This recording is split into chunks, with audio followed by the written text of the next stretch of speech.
Hey, what's going on, y'all? I hope life is good. And if it ain't, I hope it gets better. And hey, maybe this podcast will play a part in making that happen. So sit back, listen, hang a bit, laugh with me, laugh at me. All that matters is you're here. This podcast starts right now. Enjoy.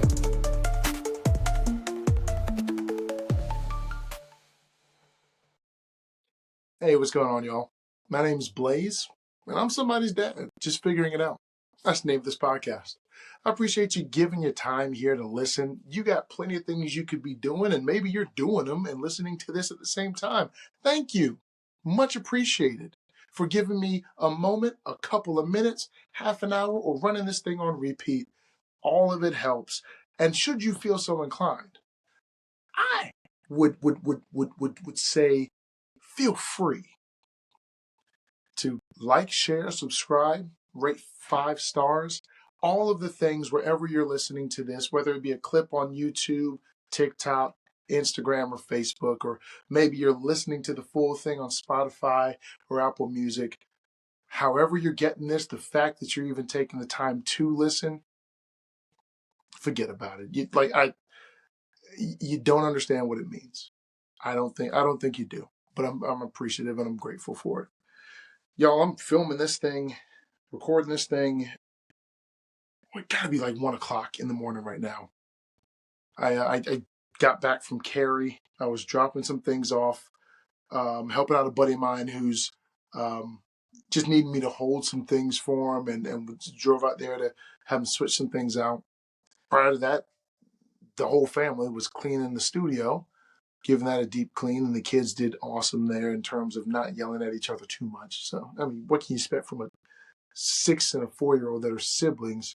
Uh, it, there are bound to be fights, so they did their best. One of which, the 4-year-old, actually came down earlier while I was recording. He just needed some daddy time, I think. I don't think he's sick. I don't think anything is wrong. He didn't have a fever. He didn't have to go potty. It was just one of them situations where he just wanted to be around daddy for a second. So took some time and just carried him back up to bed and got him settled. And guys, I guess right now I'm sitting on the couch, having eaten a whole bag of candy well after 7:30, which is typically when I cut stuff like that off.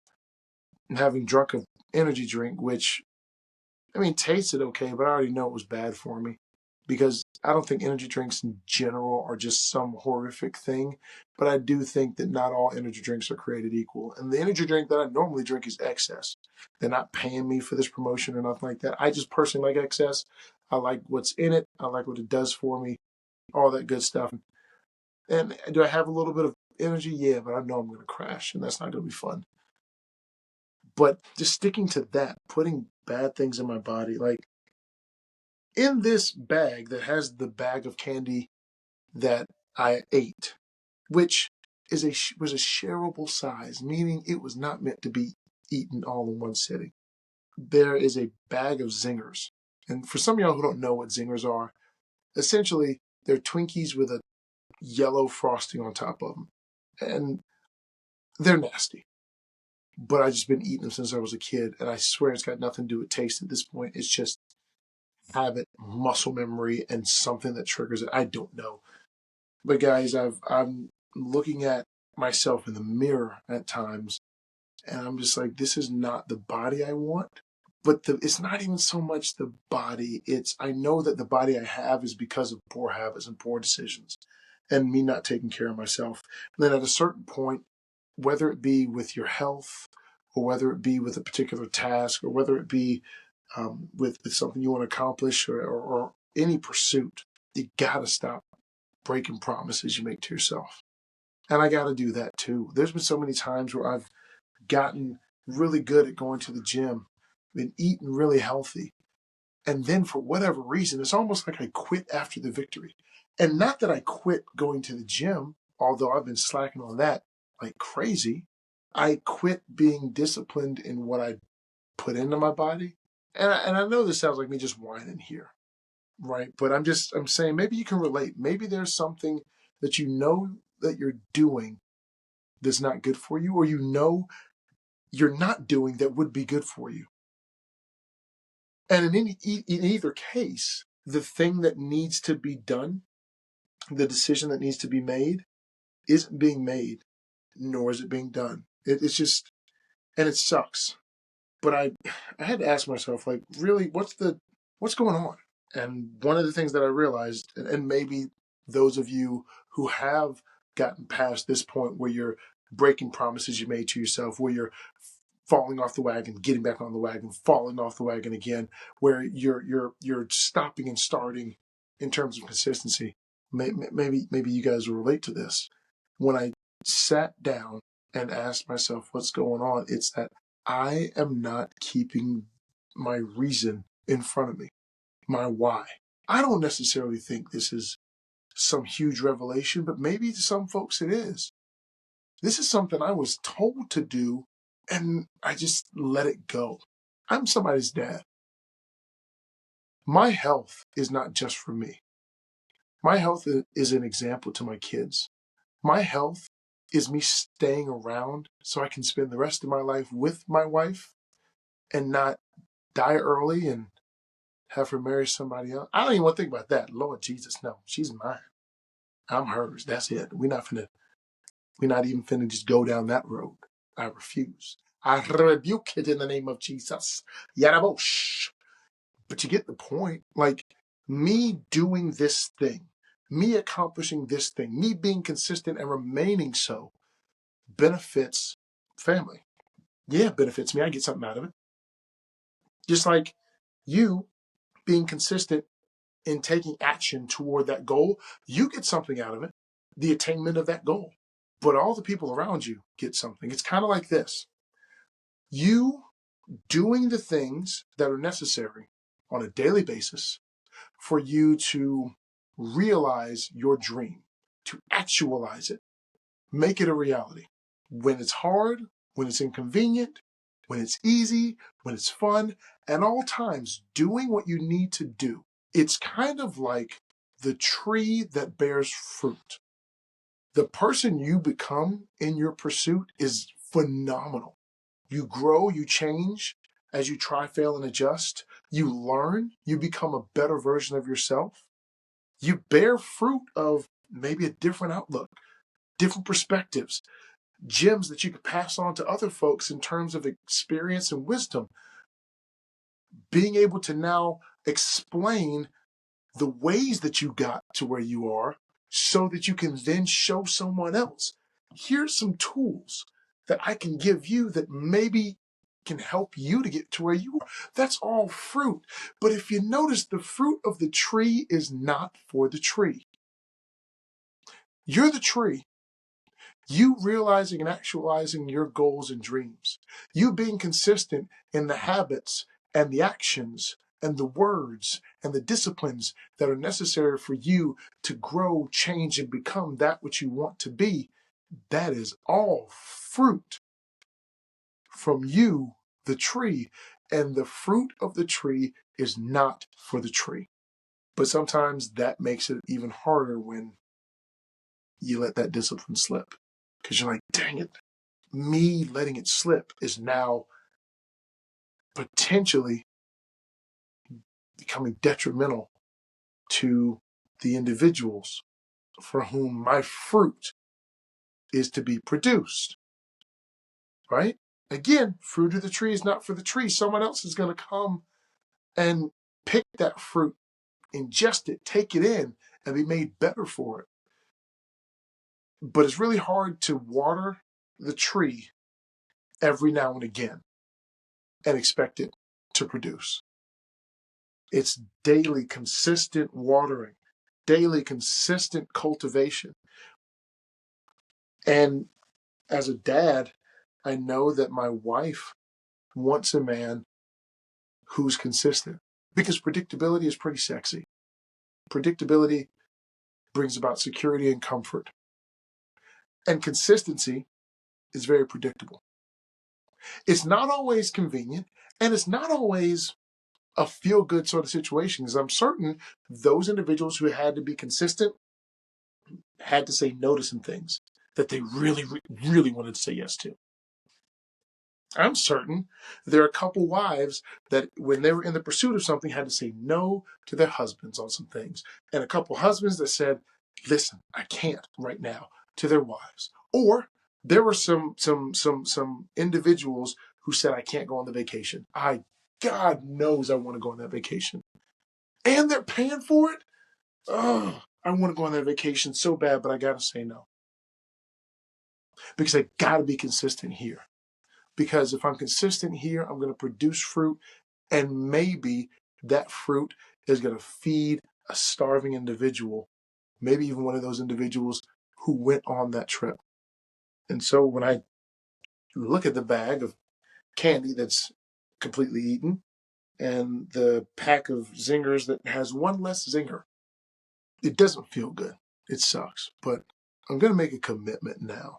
And the the difference in me making a commitment, a promise to myself now versus then, is that the why is crystal clear. Because I've got reasons, but my why for being healthy and getting into the shape that I know I can get into cardiovascularly, in terms of physique, strength, flexibility, all those things, is because I've got an 18-year-old who needs an example of what it looks like when you remain consistent. I have a 16-year-old who needs to see what it looks like to see someone be consistent, because when she's out there looking at potential mates and she's got suitors coming to holler at her, oh, I need her to be a professional fruit inspector. I need her to be able to look at them and say, my dad was really, really consistent in his pursuit just to be healthy. So I know what consistency looks like. I know consistency means saying no and having your no mean no and your yes mean yes, and having to stick by those things. I know consistency means an everyday thing. I know consistency is not perfect. It's not perfection, but it definitely has purpose in its pursuit. He's not consistent. I'm not going for him. That's what I want my daughter to gain from that, my 16-year-old. I want my 6-year-old to just be like, wow, I've got a front seat to this cool change. And here's the thing, 6-year-olds really don't know what's going on. Why? Because they're in their own world. So where the 16-year-old may be able to see bits and pieces of the change, and then I can explain to her some things, where the 18-year-old might see bits and pieces of the change and I can explain to them, the 6-year-old may not even recognize that the change is happening, but when she gets older, she'll have a steadfast example of dad being consistent, a man of his word, and doing the things he doesn't want to do when he doesn't want to do it because he wants the outcome. She'll be able to see the results of that. She may not know the struggle. She may not remember the decisions made. And by the way, most people, this is a side note, most people only know the decision you made. They did not know the choices you had. Let me say that again. Most folks, they know the decision you made. They don't know the choices you had. My daughter's not going to know that I had a choice of laying in bed or getting up out of bed to go to the gym. But I'll be able to tell her, and when I tell her, she'll be able to look at me and say, well, I see what you look like, Dad. I see your ability in terms of flexibility.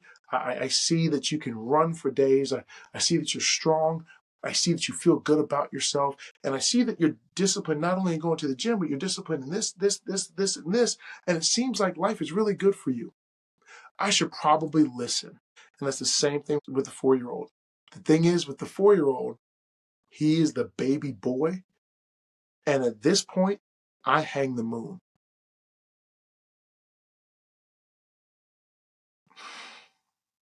And I'm not going to hang the moon forever of that boy. And so, while I still have this window of time, I want him to only know a dad that's disciplined, because you don't really remember everything at 4 years old.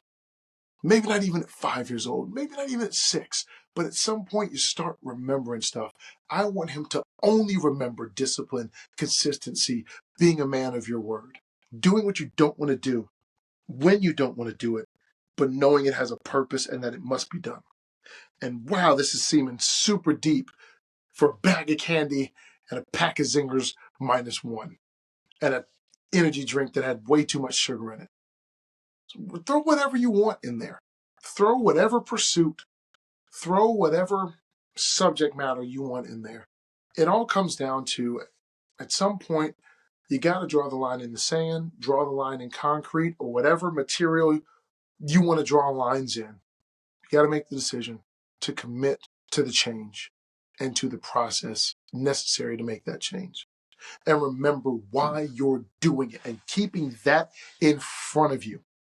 I don't want to drive home again, just walk through the door, knowing I ate another full bag of candy, knowing that I ate another random packaged pastry that has no nutritional value but is only going to hurt me, knowing that I drank some random energy drink at 11:45 at night that had too much sugar and is going to mess up how I sleep, and knowing that I'm going to look in the mirror and not be happy with what I see. Not because of the shape I'm in, but because I know why I'm in that shape. And it frustrates me because my body is just a reflection of all the promises I didn't keep to myself. I made promises. That's the commitment. You make promises. Those are the commitments. Keep them promises. Make them to yourself and keep them. Remember to keep your why in front of you. Because on days where it's super hard, that's going to be one of them things that can help pull you through. Remember that whatever you're doing, whatever you're pursuing, it's bigger than you, even if it seems small. The fruit of the tree ain't for the tree. So what you're doing right now, you are the tree. The development, the disciplines, the hard times, the great celebrations of small wins, all of that is creating and producing the fruit that someone else is going to take and eat from and benefit from. That fruit ain't for you, but it's from you. The fruit of the tree is not for the tree. And lastly, take moments to imagine how good it's going to feel. Just remember how good it's going to feel when you accomplish. Because God knows it's going to feel really, really good. It's going to feel a lot better than late nights with junk food that you knew you shouldn't have eaten. It's going to feel a whole lot better than that time where you knew you shouldn't have quit, but you did. It's going to feel so much better than that time where you talked yourself out of taking that leap of faith that could have got you to the next level a little bit sooner. It's going to feel so much better than listening to the people who wanted to talk down and tell you that you couldn't, knowing you were more than capable. It's going to feel so much better than making the promise and breaking the promise. And I don't know when we're all going to get to that place, that point. But dang it, when you get there, let me know. Because if you get there sooner than me, comment and let me know. Because I'm going to read that comment. And that's going to inspire me, and that's going to keep me pushing to get to the point where I need to be. Because every time one of us actually wins, every time one of us goes from the person who doesn't commit to the person who is fully all in, that's like you producing a little bit of fruit that I can eat. And it's going to sustain me a little bit, just a little bit longer as I'm going on my journey. Because ultimately, we all want each other to succeed. We all want each other to cross the finish line. I don't care if I'm first or last, but we're going to cross it. And this will be the last time that late night junk food has me still wide awake. Because Lord knows I can't go to sleep now, Jesus. I am up. Oh my gosh. Maybe if I lay down or something, I'll just go to sleep. But then I got to get up super early tomorrow. So I don't know. This might be one of them days where I just stay up for a whole 24 hours and some change and then just crash. Hey everybody, that's our show. Thank you so much for taking the time to tune in. I'm somebody's dad, just figuring it out. Hopefully you got something from today's episode. Like it, share, subscribe, get involved in the comments, tell a friend to tell a friend. And until next time, smile a little bit more. Take care of yourself, stay safe, and I will see you on the next episode.